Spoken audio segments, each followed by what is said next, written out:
Это ресторан «Фермер». Тебе же здесь в прошлый раз понравилось, поэтому я решил привезти тебя снова сюда. К тому же здесь живой уголок, вкусная кухня, ну, все как мы любим.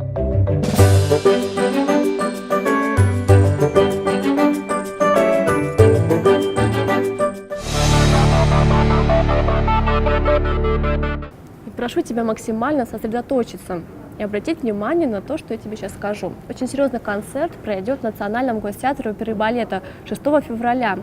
Это концерт академического ансамбля песни и пляски российской армии имени Александрова.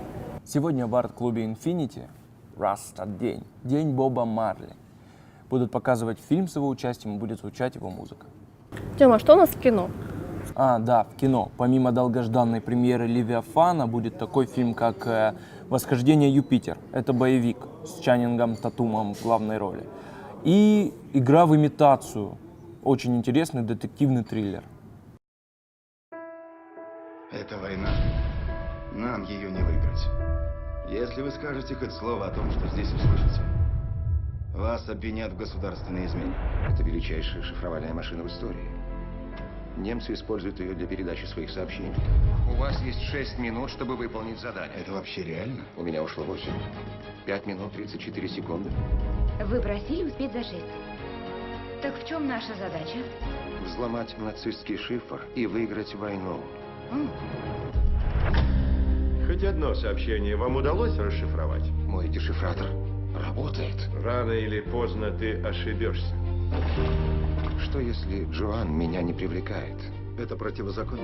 Они найдут способ избавиться от тебя. У тебя больше тайн, чем у кого-либо. Я преступник или герой войны? Не вам решать, кому жить, а кому нет. А кому тогда? Вам никогда не понять всю значимость моей работы. Боже. Да!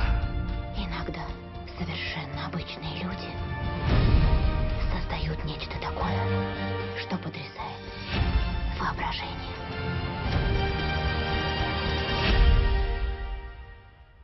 Как всегда, во Владикавказе театральная жизнь очень насыщенная. Например, в Остинском театре 7 февраля покажут спектакль «Жених сбежал», а 8 февраля «Черная бурка». Ну а в Русском театре покажут спектакль «Танец семи покрывал». Это 7 февраля. А 8 февраля сказку «Как Иван, крестьянский сын, Марию царевну спасал». Тома, выразительней, как Иван, крестьянский сын, Марью царевну спасал. Не можешь так, что ли? Ну а завтра там же в арт-клубе Infinity прекрасный саксофонист Юрий Красильников сыграет с дуэтом диджеев «Зюзя».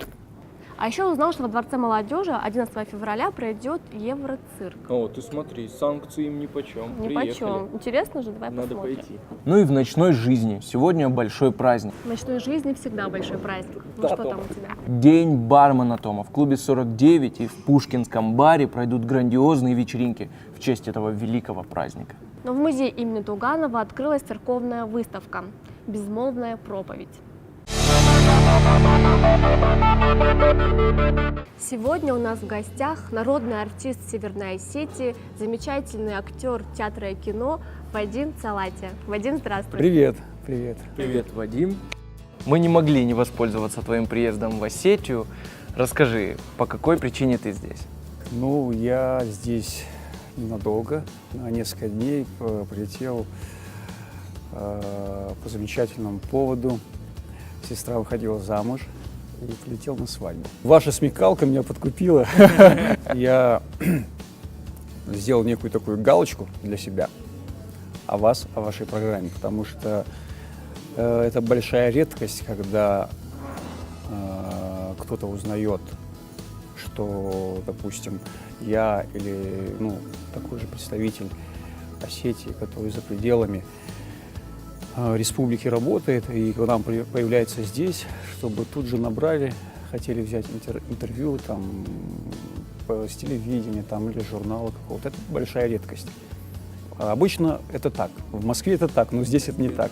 Поэтому вы большие молодцы. Вадим, бытует такое мнение, что театральный актер, он легко может сыграть в кино, а вот киноактер на театральной сцене может растеряться. Я бы не хотел обидеть ни киноактеров, ни театральных актеров, но абсолютно не факт.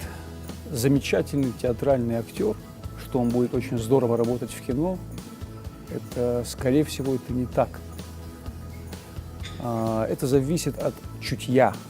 Если у него есть чутье, и он мгновенно может перестроиться, то есть без опыта, ты можешь лет 20-30 работать в театре, и вдруг тебя пригласили в кино, и ты, если вдруг, вот это какое-то внутреннее чувство меры, как, ну, чутье актерское, и ты можешь чувство меры контролировать, то ты можешь работать. Если нет, тогда либо опыт нужен какой-то большой, наверное, чтобы стать хорошим киноактером. И наоборот. Вадим, скажи, а что для тебя профессия актера? Способ общения, наверное. То есть это когда человек не может, наверное, ну, как художник, он не может не писать. И причем не просто вообще, а как-то способ самовыражения. Но ты должен внести какой-то свой почерк, какой-то, так сказать, свою, как сказать, обработку в трактовку этой роли.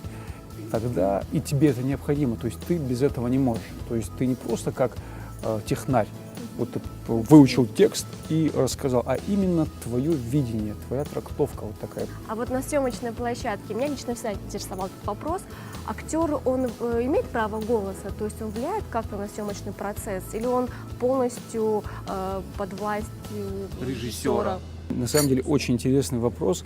Недавно я был как раз еще в Москве на мастер-классе, и там мы вот интересный вопрос тоже задавали, и то, какое право голоса имеет американский, голливудский актер на площадке, допустим, в России, это два совершенно разных варианта.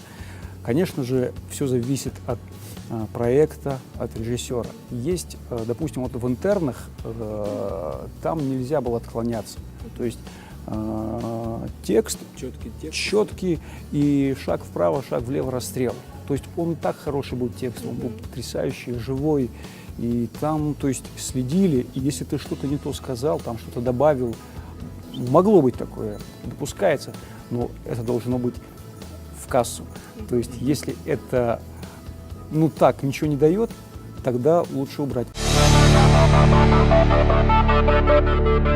В Западе, то есть в Голливуде, было очень интересно.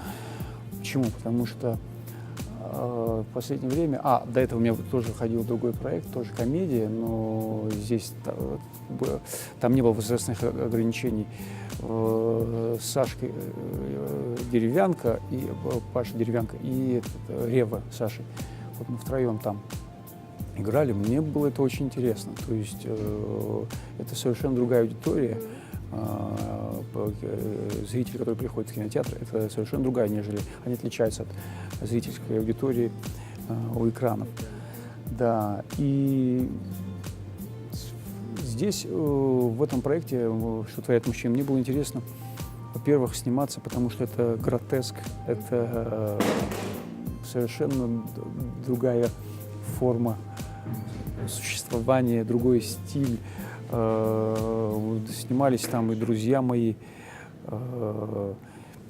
снимали в Голливуде весь фильм, и мне было интересно еще это, потому что большая часть группы были местные, то есть американцы, как они работали. С ними взаимодействовали?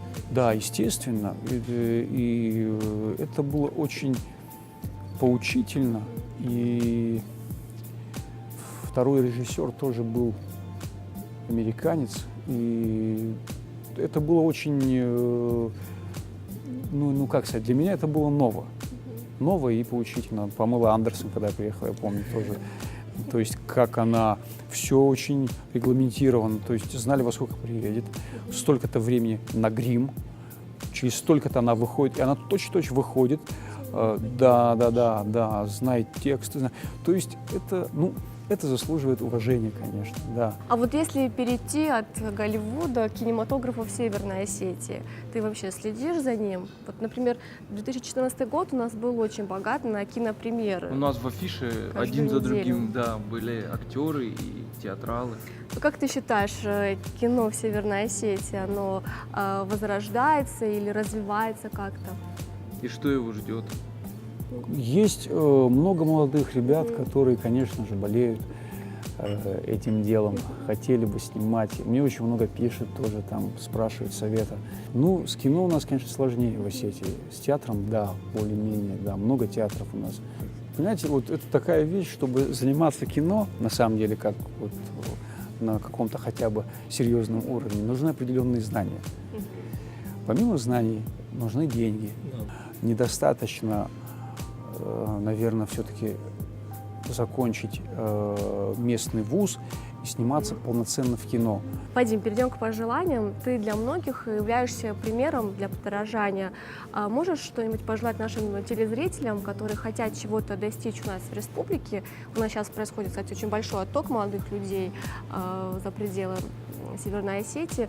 Что ты лично можешь им пожелать? Может быть, какие-то секреты успеха у тебя есть? Я могу пожелать, допустим, вот ребятам, которые все-таки выбрали тот путь, который я выбрал. В каких-то, так сказать, других профессиях я мало чего понимаю. Здесь так же, как и в Москве, большая конкуренция. Когда вы закончите, а очень скоро закончите, и выйдете из стен любимого института, я не думаю, что все вы сразу попадете в театры. Там, хотя их много, 8 театров. И каждый хочет сыграть сразу Гамлета, каждый хочет сразу сыграть там Джульетту, каждый хочет сыграть там... То есть все хотят играть хорошие роли. И это правильно.